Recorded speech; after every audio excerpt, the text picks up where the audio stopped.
এই নাটক চর্চা শুরু করেছিলাম আমরা 1972-এ। আমাদের নাগরিক নাট্য সম্প্রদায় প্রথম শুরু হয়েছিল দুটো ওয়াবদা অডিটোরিয়ামে। আমাদের অডিটোরিয়াম খুঁজে পাইনি, ওয়াবদা অডিটোরিয়ামে দুটো শো হয়েছিল। তারপর আমরা ব্রিটিশ কাউন্সিলে গেলাম, বেলা 11টার সময় শুরু করলাম বাকি ইতিহাস নাটক। সেইটি হলো ইতিহাস। তারপর থেকে মহিলা সমিতিতে অনেক গলা কাটিয়েছি। অ্যাকোস্টিক্স খারাপের খারাপ, এর কোনো লিমিট নেই খারাপের, কতটা খারাপ হতে পারে। এবং মেলা যারা নাট্য অভিনেতা আছেন তাদের গলা ফেটে গেছে অনেকেই, আর সারা জীবন সে গলা ভালো হয়নি জাস্ট বিকজ অফ অ্যাকোস্টিক্স। তার পাশে আবার একটা হল ছিল গাইড হাউস, তারা খুব উৎসাহ নিয়ে আসলেন যে আপনারা মহিলা সমিতিতে করছেন, আমাদের এখানে করেন। তো আমরা গেলাম, সেটা আরও খারাপ। মানে ওদের কোনো শব্দই পিছনে যায় না, যা আসে শুধু অডিটোরিয়ামের তো অভিনেতাদের শুনতে পায়, আর কেউ শুনতে পায় না। কিন্তু এইভাবে আমরা চর্চা করেছি, আমাদের ভালো লাগে, আমাদের ভালোবাসে, আমরা নাটক চর্চা করেছি। এই হলের সাথে আমার সামান্য একটু আছে, সম্পর্ক আছে। এই হলটি যখন নির্মাণ করা হয় তখন দুবার ছাদ ভেঙে পড়েছিল। কন্ট্রাক্টররা ছাদটা নির্মাণ করতে গিয়ে এটার কাজ বন্ধ করে দিল। বহুদিন কাজ বন্ধ ছিল। 1996 বা 97 আমার মনে আছে, তখন আওয়ামী লীগ সরকারই ছিলেন। কোনো ক্রমে আমার সম্পর্কে একটু জেনেছেন যে আমি একজন সিভিল ইঞ্জিনিয়ার। আমাকে দায়িত্ব দেওয়া হলো, এটা কমিটি করে সেটা চেয়ারম্যান করে দেওয়া হলো, এটা কনস্ট্রাকশন শুরু করার জন্য আবার নতুন করে। তারপর যাই হোক কন্ট্রাক্টরদের জোগাড় করে তাদের সাথে কথাবার্তা বলে, আমার প্রফেশনাল লোকজন তো তারা ম্যাক্সিমাম, এটা আমার কাজটা হলো। তখন এই ছাদটা আমি দাঁড়িয়ে থেকে ঢালাই করেছিলাম, আমার মনে আছে। তো এটার সাথে একটা সম্পর্ক জড়িত আছে।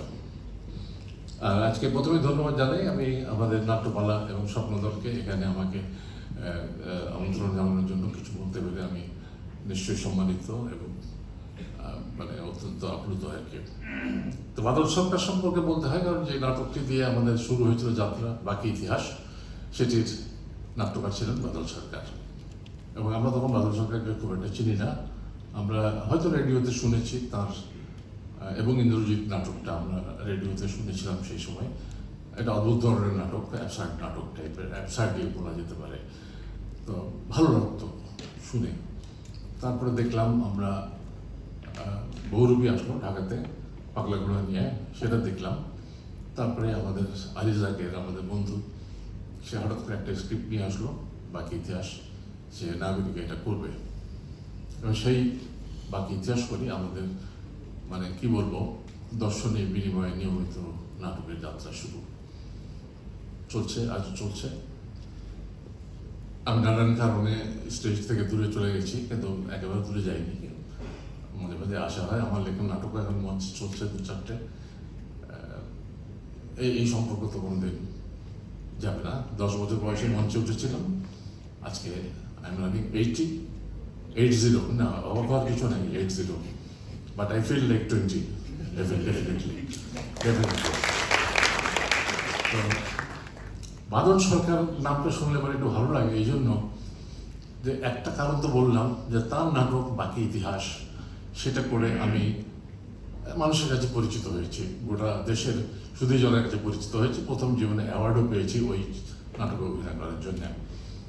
আর 2 নম্বর কারণ হচ্ছে উনি একজন সিভিল ইঞ্জিনিয়ার, আমি একজন সিভিল ইঞ্জিনিয়ার, সুতরাং সেটাও আমার জন্য খুব একটা ভালো খবর, ভালো লাগে।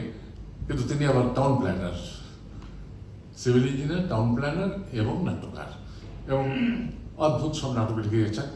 ওই 3rd থিয়েটার যেটা বললো যে কনসেপশন, অদ্ভুত অদ্ভুত জায়গায় গিয়ে নাটক করেন। এই যে আপনারা বসে আছেন, আপনাদের ভিতর দিয়ে গিয়ে নাটক করা হচ্ছে, অভিনয় করা হচ্ছে। একটা ড্রয়িং রুমে বসে আছেন লোকজন, তার ভিতরে অভিনয় চলছে। মানে এই যে কতগুলো জিনিস আছে, অদ্ভুত অদ্ভুত ব্যাপারগুলো, এগুলো ওনার মতো মানুষই করতে পারে। তো সেই বাদল সরকারকে নিয়ে পশ্চিমবঙ্গে, শুধু পশ্চিমবঙ্গে নয়, ভারতে বিভিন্নভাবে অনেক গবেষণা করা হয়েছে, এখনো চলছে। এবং তার নাটক নিয়ে অনেক বিভিন্ন রকম পরীক্ষা নিরীক্ষা চলছে। বাংলাদেশও শুরু হয়েছে, এতটা হয়তো ছিল না, এখন আমার মনে হয় ভবিষ্যতে আরও হবে। এখানে সেইভাবে নাটক লেখাও হয়নি, এখন চলছে। একসময় আমাদের সাইদ ভাই ছিলেন, উনি একটা নাটক লিখেছিলেন, সেটা সেই বই নাকি 10টা বিক্রি হয়েছিল শুনেছিলাম। তো আর অভিনীত হয়েছিল কবার জানি না, তবে নাগরিক আমরা সেই নাটকটি করেছিলাম। সেটাও বোধ হয় 5-6টা শো হয়েছে, তার বেশি হয়নি। তো অ্যাকচুয়ালি হয় কি, অ্যাবসেন্ট নাটকের ব্যাপারটা ধরতে পারাটা খুব কঠিন। ওয়েটিং ফর গোডও আমরা করেছি নাগরিক থেকে, এইটি কিন্তু পপুলার হয়েছিল, অত্যন্ত জনপ্রিয় হয়েছিল। সেখানে প্রচুর পাগলামি আছে এই ওয়েটিং ফর গোডোতে, অথচ কঠিন একটা সাবজেক্ট, কঠিন একটা বিষয় ছিল এই ওয়েটিং ফর গোডোতে। সে গোডোর জন্য অপেক্ষা করা, কখন গোডো আসবে, দিনের পর দিন পার হয়ে যাচ্ছে, গোডো আসবে, আমাদের পরিত্রাণ করবে, সেই গোডো আর কখনো আসে না। হয়তো আমরাও সেই গোডোর অপেক্ষা এখনো আছি আর কি, কবে আসবে গোডো। যাই হোক, আপনারা এসছেন, ভালো লাগছে। যে পুরো হল ভর্তি থাকলে আরো ভালো লাগতো। নাটকের দর্শক যত থাকে তত অভিনয় করেও মজা, দেখতেও ভালো লাগে।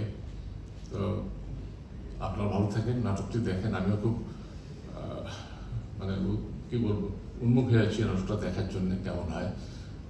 আমার সমস্ত শুভেচ্ছা, শুভকামনা নাট্যপালা এবং স্বপ্নদলের জন্য। ভবিষ্যতে তারা বাদল সরকারকে নিয়ে আরও কাজ করবে, ভালো ভালো নাটক উপহার দেবে। আমি এখন যাওয়ার আগে আমি আরেকটি মিল আপনাদের বলে রাখি, যে বাদল সরকারের সাথে আমার আরেকটি মিল আছে, আমাদের দুজনের মাথাটা একই রকম। সেটাও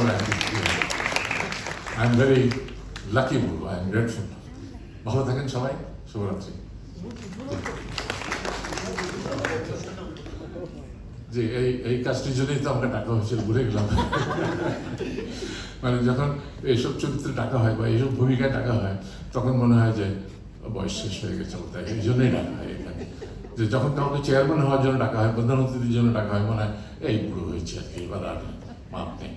তবে বুড়ো হওয়ার একটা তত্ত্ব আছে, আমি লাস্ট একটা তত্ত্ব বলে যাই, যে আপনি কখন বুঝবেন বুড়ো হয়েছেন, যখন আপনাকে বলবে sir you look very young, তখনই বুঝবেন আপনি শেষ।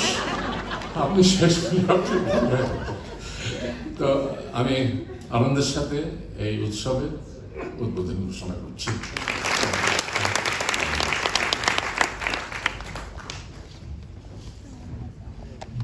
ধন্যবাদ।